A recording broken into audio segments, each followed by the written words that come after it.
Hey everybody, it's Bobby with the Salty Patriot. I am here with you today to ask a quick question.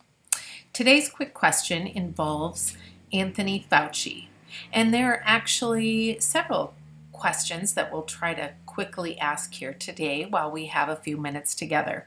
First of all, I am wondering about what your thoughts are about when you get mixed messages from someone. Is it easy for you to trust them?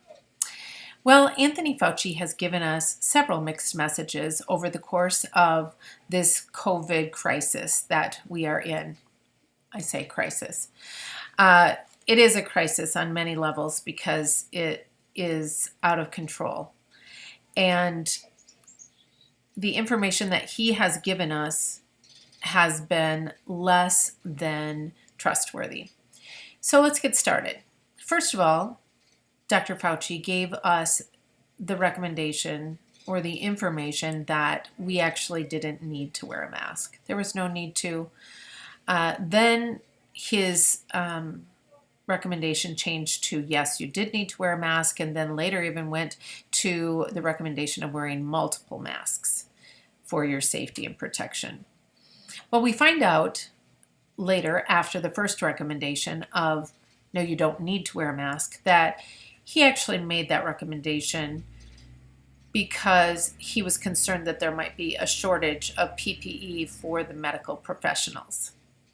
I don't know about you, but when I receive misleading information, regardless of the reason, I now have a real problem with any information that you give me in the future because you've lied to me.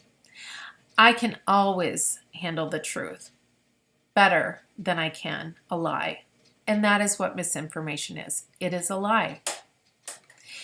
I'm confident that our hospitals and our government could have figured out a way to ensure that the PPE went to the parties on the front lines, in the medical facilities, who needed to have them first and foremost for those reasons before them entering the marketplace for the general population. He didn't need to make that, take that position, which then leaves people questioning him on everything that comes out of his mouth. What about when you saw a picture of him at the ball stadium? I'm not sure if it was last spring or fall, but he was at the ball stadium, seated in between two individuals, so certainly not social distanced, with a mask pulled down around his chin. This was during a time when it was recommended for all of us to definitely be wearing a mask consistently and to always social distance. And probably it was during a time when we were it wasn't really advised that we were out and about doing recreational things. I wonder how that made you feel to see the individual who was making the recommendations for pretty strict modifications for all of our lives, but yet he was enjoying himself and not following any of his own recommendations.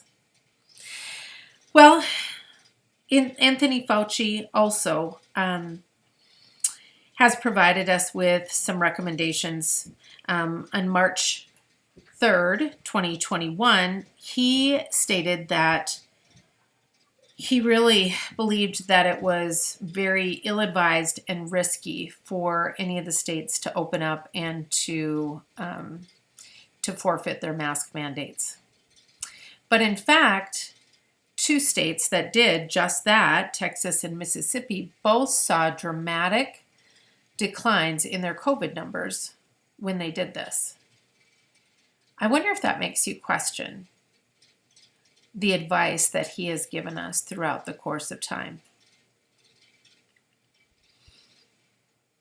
I also wonder, do you believe or do you feel that someone should be allowed to be the person who tells you that you need a certain product? So, should someone be allowed to be the person in authority who tells you that you need a certain product if that person stands to profit from the purchase of said product? So let me ask that one more time. Should someone be allowed to be the person in authority who tells you that you need a specific product if that person stands to profit from the purchase of the product? Well, it's interesting because patents are a real thing, right? When people own patents, which ensures that they receive the payment for when a product is brought to marketplace, it secures it, right? So that you are the one who will be compensated when you bring that to the marketplace, if it sells, right?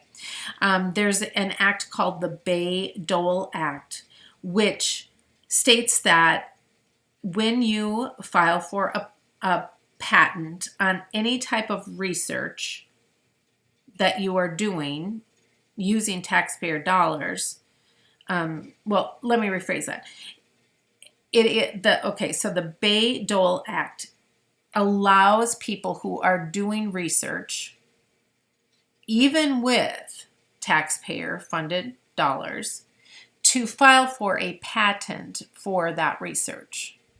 So that means that they have no real skin in the game, potentially themselves, other than time, and they may be compensated through that if they were perhaps a professor or working for a company that was being given money to bring a certain product to the marketplace. So these people are receiving money, federal money. Who are the providers of federal money? Oh, it's you. It is you. Those are your dollars that are being paid to individuals who are doing research to bring a certain product to the marketplace. They can file for a patent.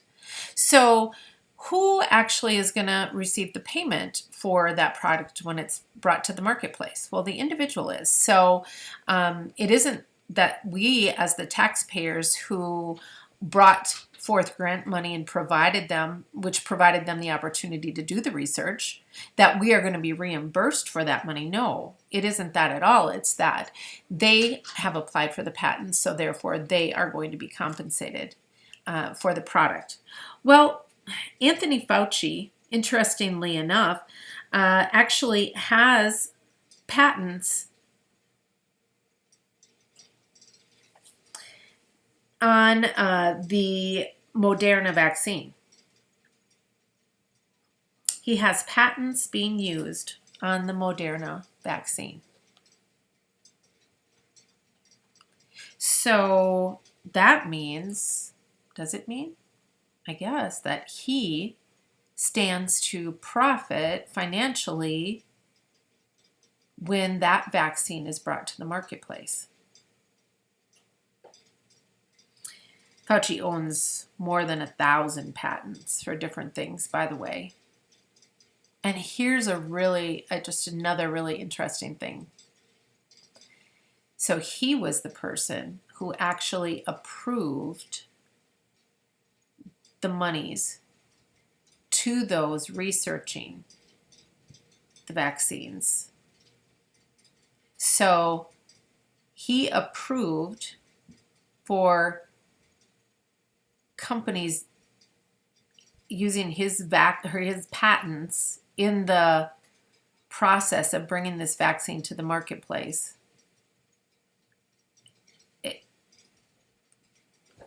He's saying, here, Anthony, some money. Take this and use this to create a vaccine that you're telling everyone that they need to have so that you can make money from it. So he's over here saying, yes, here, have money to figure this out, to create this vaccine that I've told everyone that they need. And then when the vaccine is ready and it's brought to the marketplace, then when it's purchased, I will, because I own part of the patents on the vaccine, I will make a profit. Does this seem a little bit fishy to you? Make you question things just a little bit? Well, it does me. It does me. And I think that that's why we're here, right? We are here to ask intelligent questions. Intelligent questions so that we can make better decisions and not just do exactly what we are being led to do on everything and trusting and believing, although that is a beautiful thing to be able to trust and believe. But we don't, unfortunately, live in a world that allows for that. We have to be advocates for ourselves and for our families, for our friends and our loved ones. And so we have to ask these hard questions. I hope today helped you think a little bit clearer. And I'm looking forward to the next time when we get together and ask our quick question. So God bless you. Have a great day. Bye.